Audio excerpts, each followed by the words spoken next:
एक विशाल और जीवंत जंगल के मध्य में जायफल नाम की एक मेहनती गिलहरी रहती थी। जायफल दूर दूर तक जंगल में सबसे कड़ी मेहनत करने वाले प्राणी के रूप में जाना जाता था और उसकी प्रतिष्ठा अच्छी थी। हर दिन वह आगामी सर्दियों के लिए पेड़ों की कटाई करता, अथक परिश्रम से मेवे, बीज और जामुन इकट्ठा करता। उनका मिशन यह सुनिश्चित करना था कि जंगल में सभी जानवरों के लिए पर्याप्त भोजन हो। जबकि जायफल की निरंतर गतिविधि जंगल के अस्तित्व के लिए आवश्यक थी, यह अक्सर अन्य जानवरों द्वारा ध्यान नहीं दिया जाता था जो अपने स्वयं के मामलों में बहुत व्यस्त थे। पक्षी अपनी मधुर धुनें गाते थे, खरगोश चंचलता से उछलते थे और हिरण शालीनता से नाचते थे, लेकिन जायफल ने बिना किसी शिकायत के अपना अथक काम जारी रखा।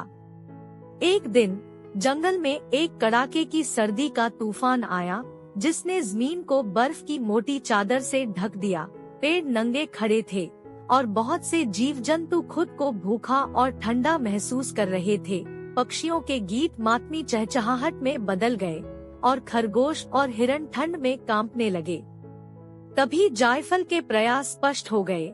उन्होंने कई महीनों में एकत्र किए गए मेवे, बीज और जामुन अपने साथी वन निवासियों को वितरित किए। उनके समर्पण और बलिदान ने अनगिनत जानवरों को भीषण सर्दी के दौरान भूख से बचाया। जंगल के प्राणियों को जायफल की अटूट मेहनत की कीमत का एहसास हुआ और वे उसे धन्यवाद देने के लिए एकजुट हुए। उन्होंने जायफल को जंगल के सच्चे नायक के रूप में मनाया, यह मानते हुए कि उसकी कड़ी मेहनत और निस्वार्थता ने उनके अस्तित्व को सुनिश्चित किया। उस दिन के बाद से जायफल के प्रयासों को कभी भी नजरअंदाज नहीं किया गया या हल्के में नहीं लिया गया। वह जंगल में कड़ी मेहनत और निस्वार्थता का प्रतीक बन गए। उन्होंने सभी जानवरों को सिखाया कि किसी का अथक समर्पण कई लोगों के जीवन में महत्वपूर्ण बदलाव ला सकता है। जैसे जैसे मौसम बीतता गया, जंगल फलता फूलता रहा, न केवल अपनी सुंदरता के कारण बल्कि मेहनती गिलहरी जायफल से सीखे गए अमूल्य सबक के कारण भी, जिसने हर किसी को कड़ी मेहनत का सही अर्थ और निस्वार्थ भाव से दूसरों की देखभाल करने का महत्व सिखाया था।